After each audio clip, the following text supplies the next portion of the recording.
sa Pero kilo. naloko siya, na-open daw po siya. Kaya how do you respond? Na-open daw po siya sa church. Yung Ma'am, minsan- Regular Ah, nila naloko ni po. Salvador.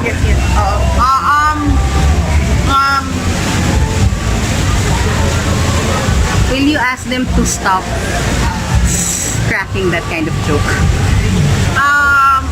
I'm sure ngayon na nagsasabi na yung object ng kanilang skip na she is offended. I'm sure they will listen because they are that kind of people na they are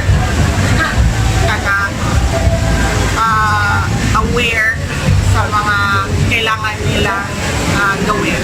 So I'm sure they will stop. Kami ka po as a woman, offended yung feel-offended sa ganun. Kayo po as a woman, hindi feel offended sa ganun. Hindi man ako nakikinig sa speech nila, ma'am. Kulang ako.